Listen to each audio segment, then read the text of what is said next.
اعوذ باللہ من الشیطان الرجیم بسم اللہ الرحمن الرحیم قال اللہ عز وجل فی کتابہ الکریم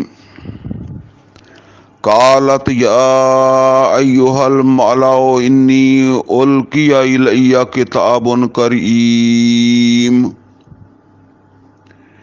انہ من سلیمان و انہ بسم اللہ الرحمن الرحیم اللہ تعالوا علی واتونی مسلمین صدق اللہ العلی العظیم رب اشرح لی صدری ویسر لی امری واحلل عقدۃ من لسانی یفقہوا قولی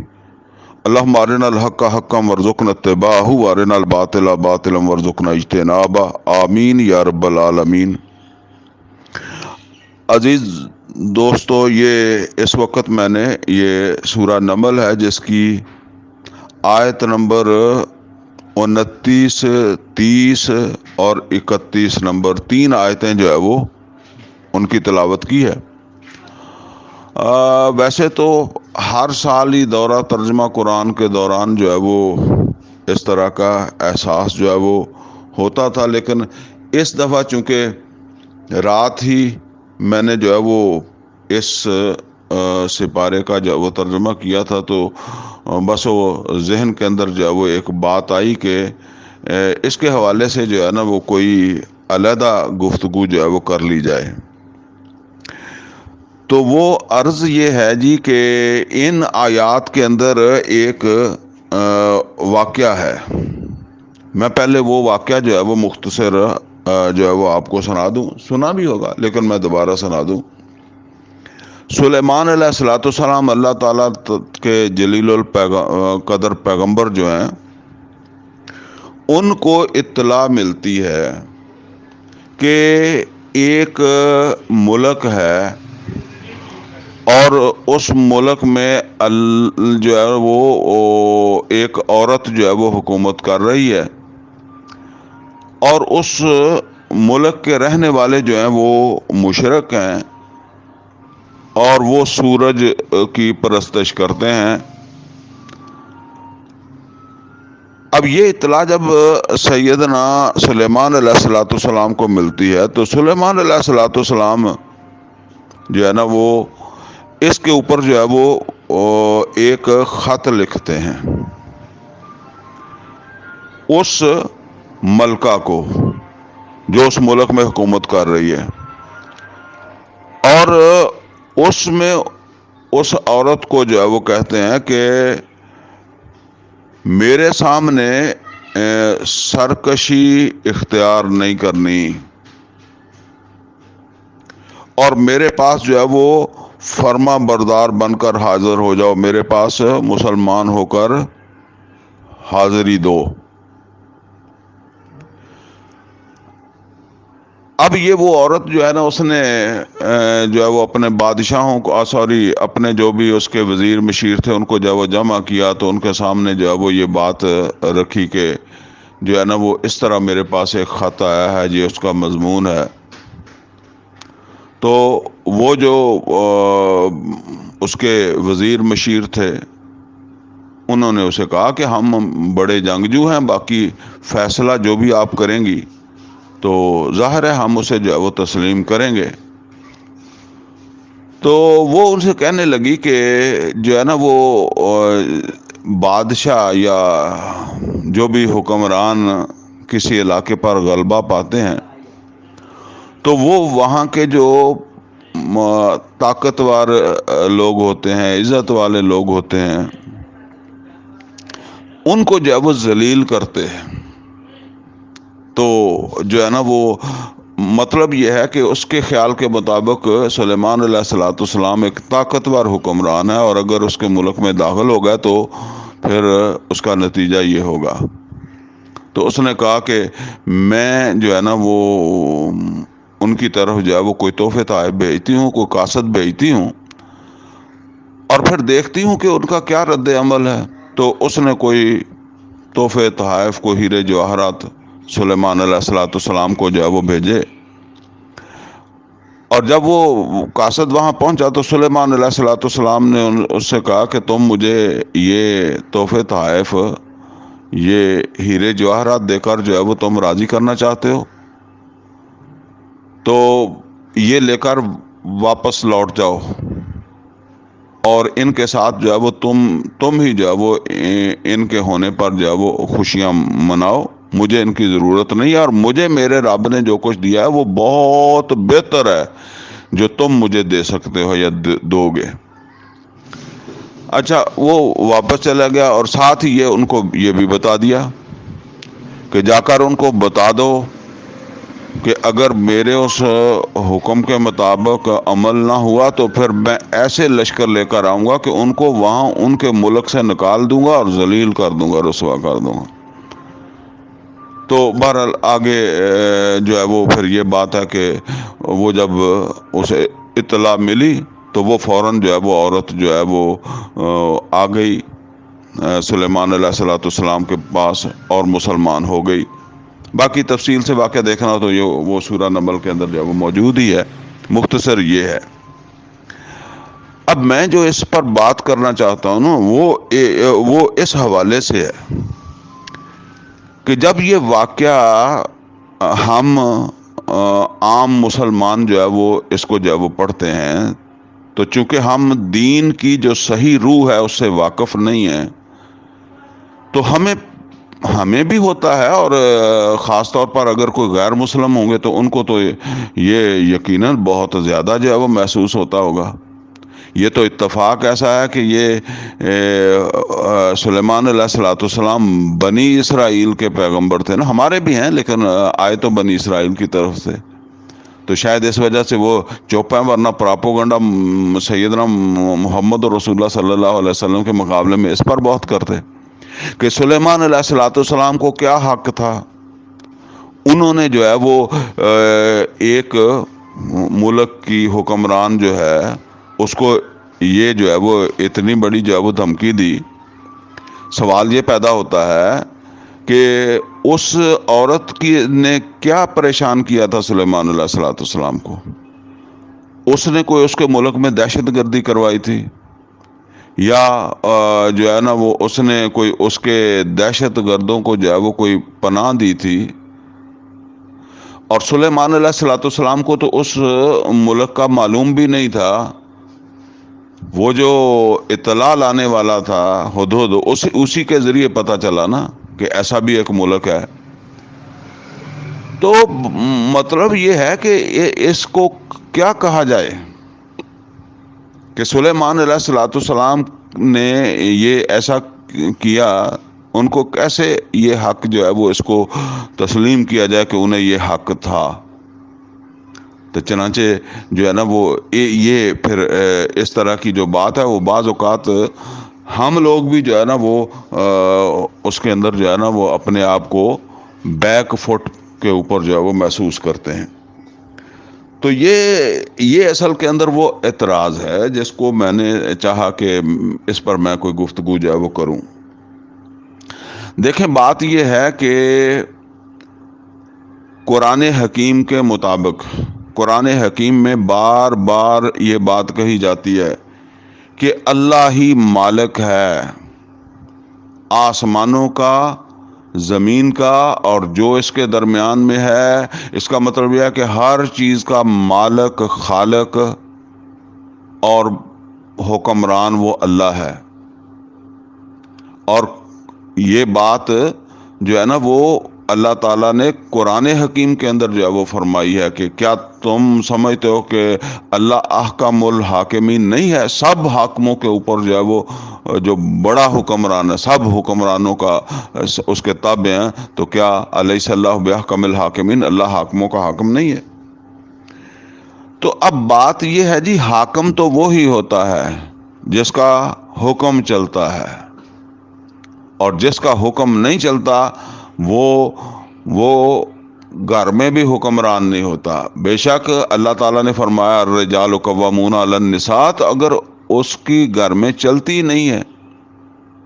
تو وہ کیسا حکمران ہے؟ تو اگر قبیلے کا جو سردار ہے اس کی اپنے قبیلے میں نہیں چلتی تو وہ کیسا جو ہے وہ حکمران ہے، اور ایک حکمران کی اپنے ملک میں نہیں چلتی تو وہ کیسا حکمران ہے۔ تو اللہ تو احکم الحاکمین ہے، سب حاکموں کے اوپر حکمران ہے، گویا کہ سب حاکم بھی اس کے جو ہے وہ تابع ہیں، وہ خواہ گھر کا حاکم ہو، قبیلے کا حاکم ہو، یا کسی بھی ملک کا حاکم ہو۔ اور جو بھی اللہ تعالیٰ کا وفادار ہے اس کی ذمہ داری یہی ہے، کیونکہ سب سے زیادہ بڑھ کر جو ہے وہ وفاداری کا تقاضا اللہ کا ہے، والذین آمنوا اشد حبا للہ۔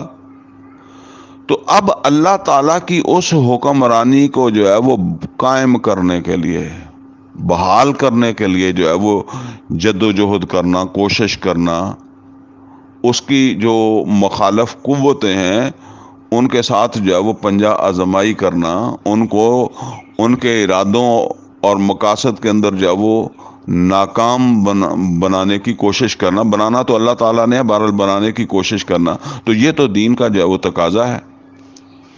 اور قرآن حکیم میں یہ بات اللہ تعالیٰ نے سب پیغمبروں کے بارے میں فرمائی کہ سارے پیغمبر جو آئے ہیں وہ عدل و قسط کے نظام کے قیام کے لیے آئے۔ لَقَدْ أَرْسَلْنَا رُسُلَنَا بِالْبَيِّنَاتِ وَأَنزَلْنَا مَعَهُمُ الْكِتَابَ وَالْمِيزَانَ لِيَقُومَ النَّاسُ بِالْقِسْطِ، کیونکہ اللہ تعالیٰ العدل ہے، اور اس کا نظام جو ہے وہ قائم کرنا،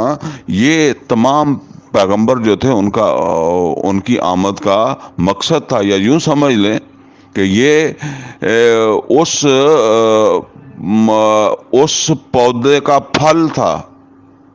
جو ہر پیغمبر کاشت کرتا تھا، اور محمد رسول اللہ صلی اللہ علیہ وسلم نے جو پودا مکہ میں لگایا تو اس کے اوپر جو پھل آیا وہ حکمرانی کا پھل تھا۔ عرب کے اندر محمد رسول اللہ صلی اللہ علیہ وسلم کے ذریعے یہ حکمرانی قائم ہوئی۔ تو اب ظاہر بات ہے جی کہ اگر طاقت ہو، قوت ہو، تو جو ہے نا وہ اب جو مخالف قوت ہے اس کو برداشت کیا جائے۔ نبی کریم صلی اللہ علیہ وسلم نے فرمایا کہ من را منکم منکرا فلیغیرہ بیدہ، تم میں سے جو کوئی کسی منکر کو دیکھے تو وہ طاقت کے ساتھ اس منکر کو ختم کرے۔ ہاں، اس کے بعد تو پھر وہی بات ہے کہ اگر طاقت نہیں ہے تو زبان سے، تو زبان سے نہیں تو دل سے، ٹھیک ہے نا۔ تو سلیمان علیہ السلام کے پاس تو طاقت تھی، اور منکر بھی سب سے بڑا تھا۔ اللہ کی حکومت کی جگہ، اللہ کی حکمرانی کی جگہ، توحید کی سربلندی کی جگہ شرک سربلند تھا اس ملک میں۔ تو سلیمان علیہ السلام کے لیے تو پھر جائز ہی نہیں تھا کہ وہ جو ہے کوئی اور طریقہ اختیار کرتے۔ یہ سمجھ لیں کہ تبلیغ جو ہے نا وہ ہم عام طور پر سمجھتے ہیں کہ بس یہی ہے جو عام طور پر تبلیغی جماعتیں کرتی ہیں، بس نماز، روزہ، حج، زکوٰۃ، اس کی جو ہے وہ تبلیغ جو ہے وہ اسی کو سمجھتے ہیں۔ دیکھیں قرآن حکیم کے اندر اللہ تعالیٰ نے پیغمبروں کا ذکر کیا ہے، اور ان کے اندر جو ہے وہ ہود علیہ السلام اور صالح علیہ السلام کی، یا نوح علیہ السلام بھی، ان کی جو تبلیغ تھی اس کا ہدف شرک کی اصلاح تھی۔ لیکن اس کے بعد جو ہے وہ لوط علیہ السلام کو اللہ تعالیٰ نے پیغمبر بنا کر بھیجا، تو لوط علیہ السلام کی تبلیغ میں جو سب سے زیادہ نمایاں قرآن کے اندر جو ہے وہ ان کا مقصد یا ہدف بیان کیا گیا ہے، وہ اس معاشرے میں معاشرتی برائی، یعنی جنسی لحاظ سے جو ہے وہ غلط راہ اختیار کرنا، مردوں کی بجائے، عورتوں کی بجائے جو ہے وہ مردوں کی طرف جو ہے وہ جانا، یہ ایک کام ہے جس کی اصلاح کے لیے اللہ نے پیغمبر بھیجا ہے، لوط علیہ السلام کو بھیجا۔ پھر شعیب علیہ السلام ہے،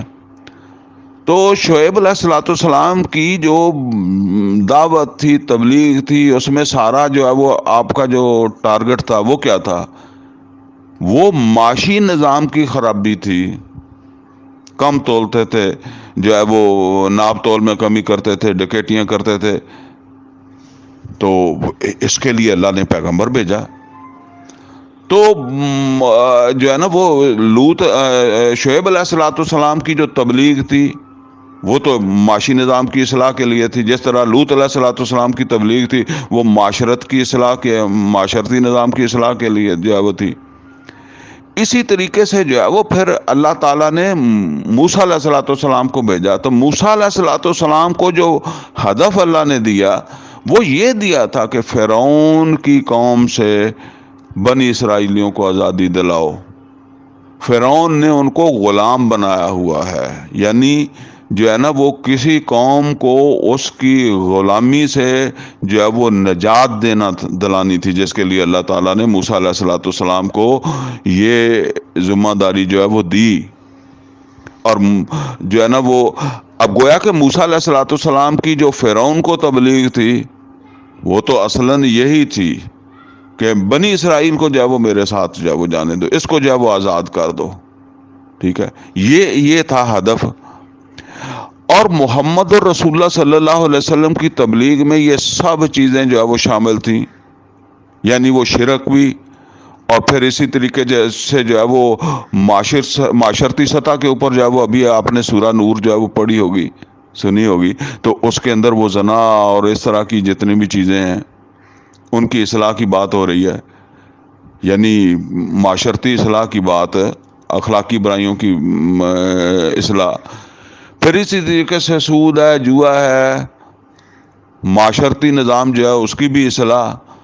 اور پھر اسی طریقے سے جو ہے وہ عرب کے اندر تو نظام جو ہے وہ تھا نہیں، لیکن ایک ایسا نظام، ایک ایسی چھتری جو اصل کے اندر جو ہے وہ آپ یوں سمجھ لیں کہ جو توحید کے طور پر جو ہے وہ ان لوگوں کے جو ہے وہ اس ملک کے لوگوں کے اوپر ہو، اس کو جو ہے وہ قائم کیا محمد رسول اللہ صلی اللہ علیہ وسلم نے۔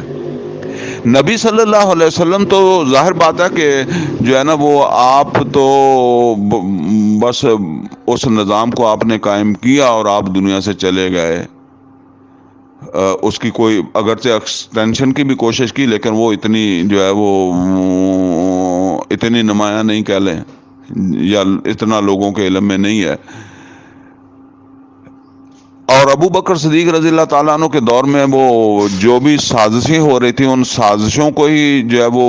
ان سے نبٹنے میں 2 سال لگ گئے۔ پھر عمر فاروق رضی اللہ تعالیٰ عنہ کا دور آیا نا، تو عمر فاروق رضی اللہ تعالیٰ عنہ جو تبلیغ کرتے تھے وہی تھی جو سلیمان علیہ الصلوۃ والسلام نے کی۔ ان کے پاس بھی 3 باتیں تھیں کہ جو ہے نا وہ یا تو مسلمان ہو جاؤ تو بس برابر کے ہو،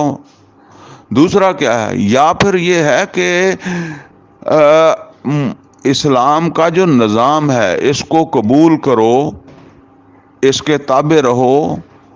جزیہ دو، یوت الجزیۃ عن ید وہم صاغرون، جزیہ دو اور تابع ہو کر رہو، ہاں تمہارے لیے مذہبی آزادی ہوگی۔ یہ آزادی کتنی ہوگی؟ جتنی ہمیں انگریزوں نے دی تھی، ہندوستان پر قبضہ کیا، ہمیں نماز پڑھنے کی آزادی تھی، روزہ رکھنے کی آزادی تھی، اور اسی طریقے سے حج وغیرہ بھی جو ہے وہ کر لیتے، لیکن اوپر سسٹم نظام جو تھا وہ ان کا تھا۔ اسی طرح ہی جو ہے وہ اسلام کا تقاضا ہے کہ سسٹم ہمارا ہوگا، ہاں نیچے جس حد تک بھی تمہیں آزادی دی جا سکتی ہے وہ تمہیں آزادی جو ہے وہ دے سکتے ہیں۔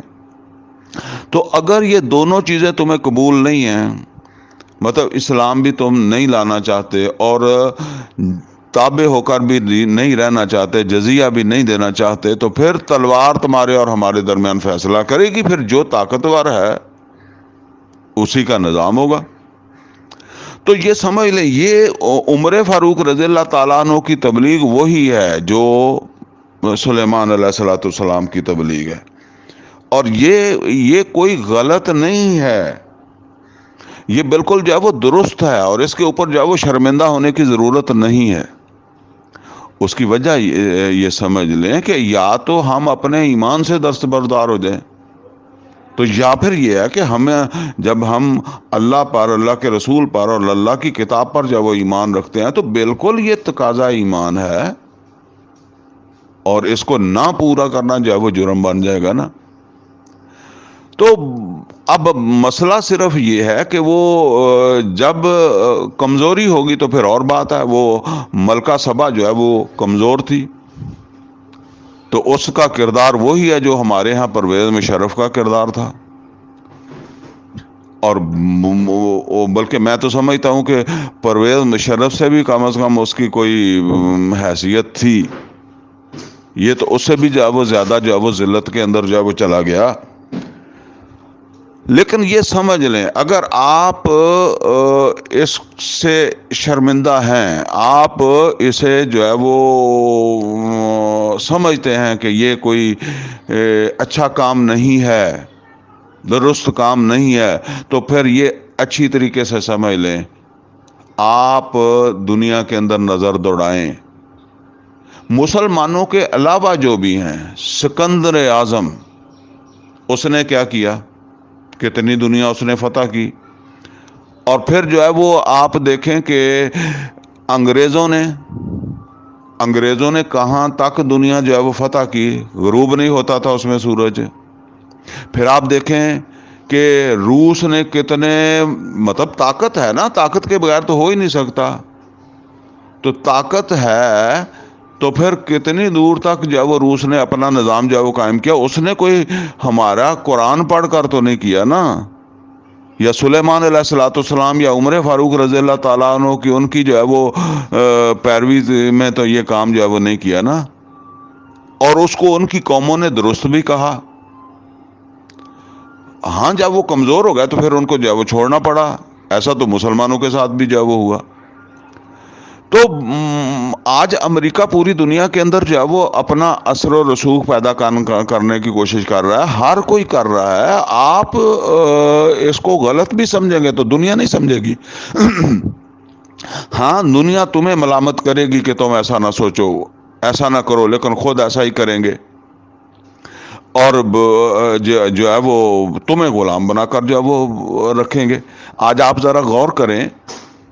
کہ ہم نے یہ جو کرنا ہے یہ اپنے مالک کے حکم پر کرنا ہے، یہ ایسی بات نہیں ہے، یہ حکم ہے اللہ کا، یہ سنت ہے محمد رسول اللہ صلی اللہ علیہ وسلم کی، یہ سنت ہے عمر فاروق اور سلیمان علیہ الصلوۃ والسلام کی، تو ہم نے تو اس کے اوپر جو ہے وہ عمل کرنا ہے۔ لیکن یہ دوسری قومیں جو ہیں وہ جو عمل کر رہی ہیں وہ کس بنیاد کے اوپر جو ہے وہ کر رہی ہیں؟ تو یہ سمجھ لیں جو ہے نا وہ ہم ایک طرف اپنی کتاب جو ہے نا اور اپنے رسول اس سے کفر کریں گے۔ اس کے کفر جو ہے وہ صرف یہی نہیں ہوتا کہ کوئی آدمی جو ہے وہ ایمان نہیں لایا تو وہ اس نے کفر کیا،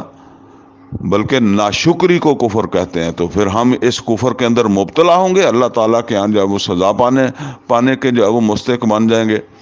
اور دنیا جو ہے وہ ہمارا جو ہے وہ استحصال کرے گی، جس طرح کے ہو بھی رہا ہے۔ امریکہ جو ہے اس نے افغانستان کے اوپر جو ہے وہ حملہ کر کے اپنا نظام قائم کرنے کے لیے کتنی کوشش کی ہے۔ مطلب یہ ہے کہ وہ اعلان کہتے ہیں کہ دنیا میں کہیں بھی جمہوریت جو ہے اس کو ضرورت ہوئی تو ہم اس کی مدد کریں گے، یا جمہوریت کو خطرہ ہوا تو ہم اس کی مدد کو پہنچیں گے۔ آخر وہ ان کو کیسے حق مل گیا؟ وہ کس کتاب کی بنیاد کے اوپر جو ہے وہ حق ان کو جو ہے وہ ملا ہے؟ ہم تو دستبردار ہو سکتے ہیں نا، وہ تو نہیں ہوں گے۔ عراق کے اوپر جو ہے وہ کس طرح وہ حملہ آور ہوئے، لیبیا کے اوپر جو ہے وہ کس طریقے سے حملہ آور ہوئے، اور آج بھی دنیا کے اندر جو ہے وہ غزہ کے اندر جو کچھ ہو رہا ہے تو یہ کیوں ہو رہا ہے؟ تو یہ سمجھ لیں جی، جب تک مسلمانوں کے اندر یہ احساس نہیں ہوگا کہ ہماری ذمہ داری ہے دین کو غالب کرنا، تو اس وقت تک ہمارے ساتھ یہی ہوگا۔ اور بدقسمتی یہ ہے کہ ہمارے جو تبلیغ کرنے والے ہیں، تبلیغی جماعتیں بھی جو ہیں، اور جو ہمارے فرقے ہیں، بریلوی، دیوبندی، اہل حدیث، شیعہ، حنبلی، شافعی، دوسرے تیسرے، ان کو بھی اس تبلیغ کا پتہ نہیں ہے جو سلیمان علیہ الصلوۃ والسلام اور عمر فاروق رضی اللہ تعالیٰ عنہ، پتہ کو تو پتہ ہی ہوگا، قرآن کریم کے اندر ہے، لیکن احساس نہیں ہے۔ اور ان کی ساری تبلیغ اپنے مسلکوں کو مضبوط کرنے کے لیے ہے، اپنے فرقوں کو مضبوط کرنے کے لیے ہے، یا بس نیچے نیچے جو ہے وہ نماز، روزہ، حج، زکوٰۃ وغیرہ کے لیے ہے۔ آپ ذرا غور کریں،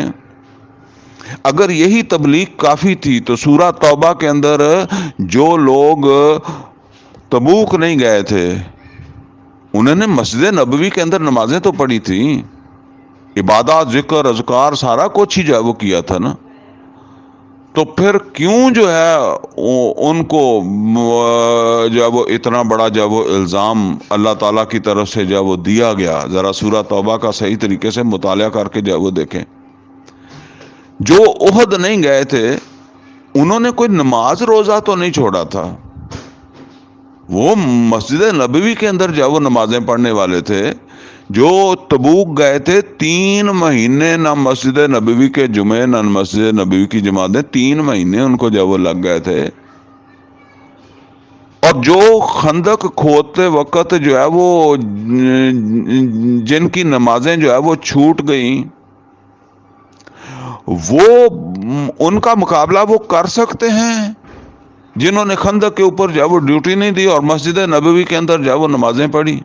کیا کوئی بیوقوف ہے جو یہ سمجھتا ہو کہ جی وہ ان کا درجہ اونچا ہے کیونکہ انہوں نے مسجد نبوی کی نمازیں پڑھی؟ تو لہٰذا سمجھ لیں یہ تبلیغ ہے، لیکن اس وقت تک ہے جب تک مسلمان کمزور ہیں، ایمان والے کمزور ہیں۔ لہٰذا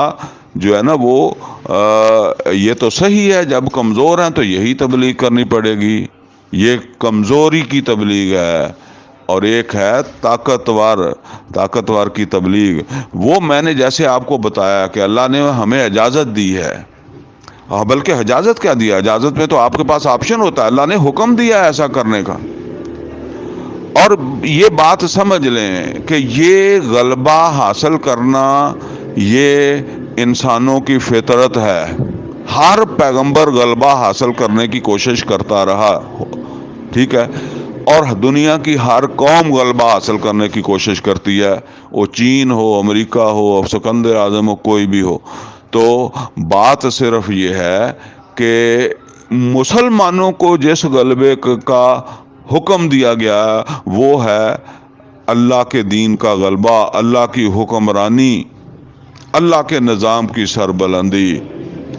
اللہ تعالیٰ سے دعا ہے کہ اللہ تعالیٰ ہمیں قرآن کا فہم عطا فرمائے، عمل کی توفیق عطا فرمائے۔ اقول قولی ھذا واستغفرہ لی ولکم ولسائر المسلمین والمسلمات۔